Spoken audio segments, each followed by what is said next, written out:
Welcome to Biology My Passion. I am Soumya Harikrishna. Now we are learning the chapter Principles of Inheritance and Variations. In the last video, we discussed chromosomal theory of inheritance. Who proposed that? Sutton and Boveri. When they were observing chromosomal movements during meiosis, they found the chromosomes were showing parallel behavior with the genes or the factors described by Mendel.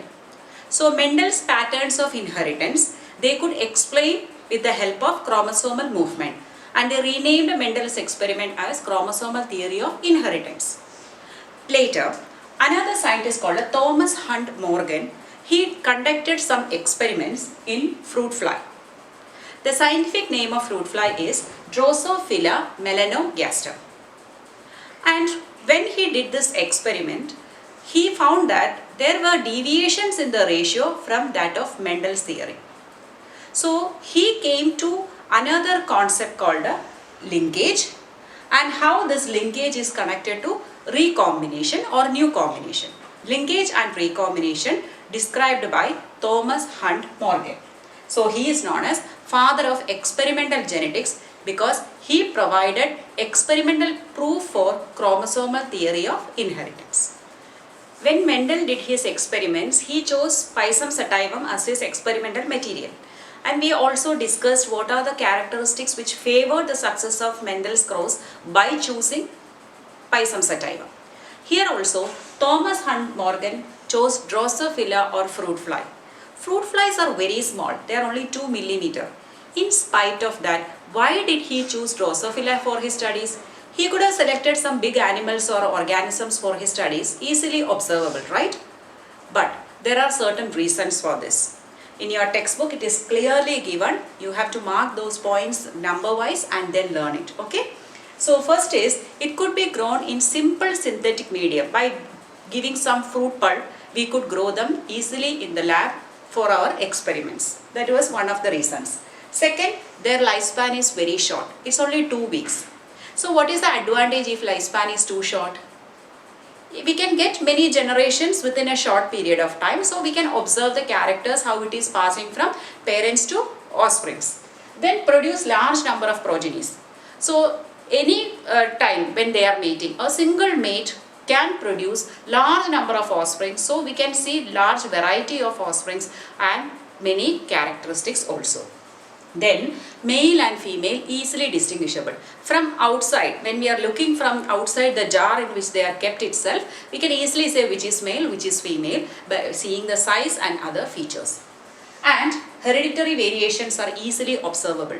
Like there are many characters, like in pea plant how their distinct characteristics were there. Here also contrasting observable traits were there, like a red eye and a white eye, or a large wing and small wing, like that many features were observable. Okay, so these are the reasons why he chose Drosophila for his experiments. Now, what is the chromosome number of Drosophila? Drosophila has a diploid number of 8 chromosomes. That means it has got 4 pairs of chromosomes, and when it comes to the autosomes, 6 are autosomes and 2 are allosomes. So the sex chromosomes are like human beings, XX and XY. Females have a pair of X along with 6 autosomes, whereas males are heterogametic, means they have 2 different types of sex chromosomes, X and Y, along with 6 autosomes, and they are easily distinguishable also. Morgan and his team selected 3 characters in total for experiments in Drosophila. Mendel selected 7 characters in pea plants. The same way Morgan selected 3 characters. And these 3 characters, or the genes for these 3 characters, were located on the X chromosome. So we can say that those were sex-linked characters. Okay. So what type of crosses did he conduct? He conducted dihybrid crosses. You know what are dihybrid crosses? A cross involving 2 characters at a time. Simultaneously, we are considering 2 characters, right? And what are the characters selected by him? First, body color of the fruit fly. So there were 2 variants. Yellow color was there, brown color was also there. Eye color. Eye color also, white was there, red was also there. Then wing size, miniature means a small size or large size. So there are two deviations in the notations used by Morgan in his experiments. First of all, we know in Mendel's experiments, we use the terminologies dominant for the trait which was expressing in the F1 and the suppressed trait was known as recessive. But here there is a slight difference. Here they used different terminologies, that is, first is called a wild. Wild is nothing but the dominant. And for the recessive they use the term mutant, that is recessive. Okay, now one more difference, that is, if in Mendel's crosses that we studied so far, we know that we take the first letter of the dominant trait to express the character, uppercase for dominant trait and the lowercase for the recessive trait. But here there is a difference. Here we are taking the recessive traits letter, that is, Y means small letter only we take. So for dominant or wild we give a plus sign, whereas recessive we simply write that small letter. So dominant is not capital, it is small letter only, but we put a plus sign to show wild. The same way W plus. So here Y plus is not yellow, Y plus is brown. The same way W plus is red, whereas if I write W, it is white. M plus is large, whereas M is miniature. So these are the two differences we have to consider, only then you will understand the example given in your textbook. So we told Thomas and Morgan conducted dihybrid cross, means taking two characters at a time. We have to show the chromosomes here because these are located on the X chromosome. So he chose females with a mutant alleles. Mutant means what? Recessive traits, that is yellow bodied and white-eyed. So both body color and eye color were mutant, whereas the males were wild type. Wild type means what? They have the dominant alleles, means the brown bodied and red-eyed. So when we are representing females have two X chromosomes, it is Y and W. Y for yellow body, W for white-eyed. Both the chromosomes have the same, they are homozygous. Whereas when it comes to male, X has Y plus, that is coding for brown body. In some books you will see grey bodied also, both are correct. Or W plus. W plus stands for the red-eyed males, okay, wild type. But is there any gene of complementary gene in the Y chromosome? No, because X cannot be complemented by Y because they two are different. So for male only one gene allele is enough for contributing to that character, where Y does not have that gene in it. Okay, so we know that when we are crossing this female with a male in the F1 generation, from this mother, both the gametes will have Y and W. Both types of gametes will have small y and small w. So if X is crossing with a X from this, we know that it is going to be a female child. So this is F1 generation if we say. So from mother what is coming? Y and W, and from father what is coming? Y plus and W plus. So can you tell me what is the ultimate characteristic of this? This is going to be brown bodied and red-eyed female. Whereas males, how will it come? From mother obviously only Y and W will come. So from father what is it getting? The Y chromosome. So it is yellow bodied and white-eyed. Okay, so this is the F1 generation. Now look, can you see this mother's female character went to the male and the male character went to female, right? Now that is the F1 generation. So now we have to go for F2 generation. Mendel self-pollinated, but here we intercross them. That means this female obtained in the F1 generation was crossed with the male obtained in the F1 generation. So now let us see what are we getting in the F2 generation. So when we are crossing this F1 or intercrossing this F1 male and female, we are getting the offsprings like this. You can see the textbook picture here. With that I will explain. You know that independent assortment can also happen. So when this is fully done, that means X chromosome and Y chromosome, when they are assorting independently, just like a dihybrid cross did by Mendel. So Mendel got the ratio 9:3:3:1, but when Morgan did the cross, he did not get that same ratio for the dihybrid cross. So what is the parental combination here? 98.7% parental combination he got. Only 1.3% non-parental combinations. You can see this. Actually, first the chromosomes are completely segregating, independently assorting, but there can be exchange of characters. That means when we took yellow-bodied and white-eyed, but it is not necessary that yellow can be always with a white, right? There can be crossing over taking place and exchanging the parts by the chromosomes. So thereby Y plus can go to 1, so that it will become Y plus W, and Y can come to another one, maybe Y and a W plus. So like that exchange can also happen. That's why we are getting this possibilities. But we are not getting the possibilities like Mendel's case, where all four combinations are in the ratio 9:3:3:1, but rather here parental combinations are more, whereas non-parental or the new combinations are very less. Okay, but he did not stop his experiments with this. Then he went for the next trait, that is considering the body color and the wing type. His second experiment was conducted using body color and wing size. These females were mutant with a white body and miniature wings, whereas males were wild with a brown body and large wings. Females showed a wild type, whereas male showed a mutant alleles. Then it was intercrossed again to get the F2 offspring. But this time the parental combination and the new recombinants were slightly different. There were 62.8% of the offspring showing the parental combination, but 37.2% showed a new combination. Okay, so in the first one it was only 1.3%. So these were the two cases considered by Morgan. That is, yellow-bodied and white-eyed, you see alleles are very close to each other.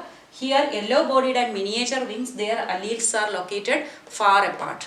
So when they were very close, parental combination was very high, 98.7%, and the non-parental was very less, that is 1.3, or new combination.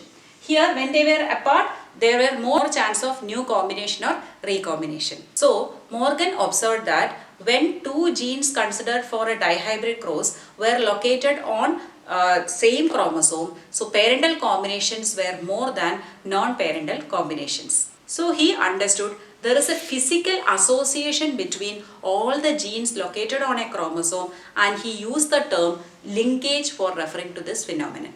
He used the term linkage to explain the physical association between all the genes present on a single chromosome. Then what is this recombination?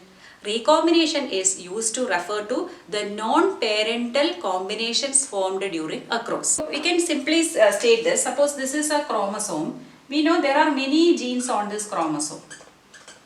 Okay, so all these genes are forming a single group. So they are linked. All the genes on a chromosome are linked. So this physical association is called a linkage. Morgan and his team also observed that even when some genes were grouped on the same chromosome, some of them showed more physical association or linkage than the other. For example, here you can see Y and W are very closely linked than Y and M, that is apart. So with that, recombination frequency is also changing. When they are very close together, it's difficult to separate them, so that new recombination is not forming, or the chance is very less. But when they are far apart, they have more chance of forming new combinations. So this is the theory behind his work, that is linkage and recombination. Means when two genes are tightly linked, chance of recombination is less. When two genes are not tightly bound, then chance of recombination is more. Higher the linkage, lesser the recombination. Lesser the linkage, higher the recombination. We came across a terminology recombination. That means it is caused due to crossing over. So during crossing over, what happens? The homologous chromosomes are coming and pairing together, and they exchange their parts. If you remember, this happens during Pachytene stage of the prophase 1, and this green will go here and the red will come here. So it's a new combination forming. So based on this, there are two types of linkage. complete linkage and incomplete linkage. Complete linkage means there is no crossing over taking place. All the genes on a chromosome will inherit as such without any exchange of parts. So in that case only two types of individuals will be there in the offspring. Okay, so both will be parental type, like parents only, no new combination.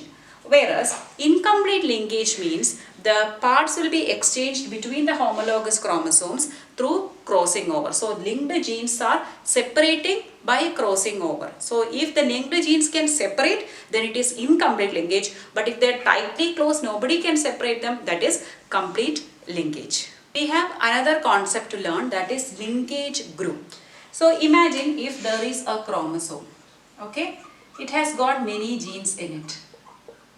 All these genes together on a chromosome is called one linkage group.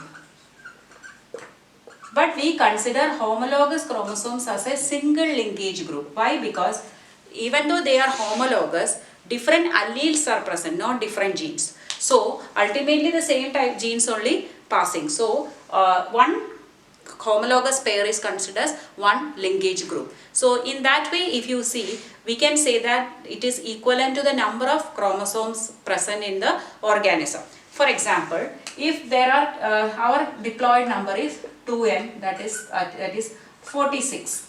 Okay, but how many homologous pairs are there? Our haploid number is 23. So we have 23 linkage groups. When it comes to Pisum sativum, 14 is the chromosome number, diploid number. So how many linkage group will be there? There will be 7 linkage groups. In onion, chromosome number is 16, so there will be 8 linkage groups. Potato has 48 diploid number, so it will be 24.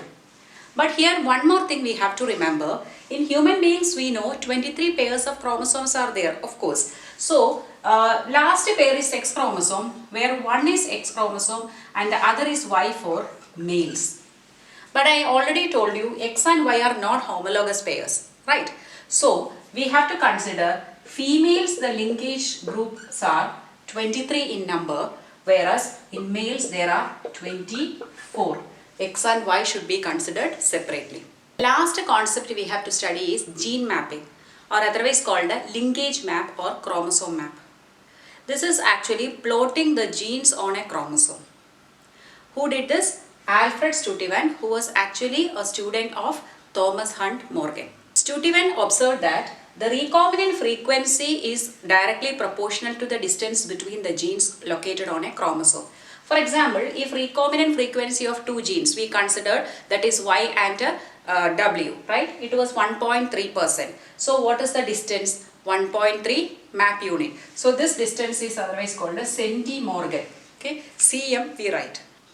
If 10% is the recombinant frequency, then the map distance is 10 centimorgan. So this is how map unit is calculated. Hope you understood the concept of linkage, recombination and gene mapping. If you like my videos, please like, share and subscribe to my channel Biology My Passion.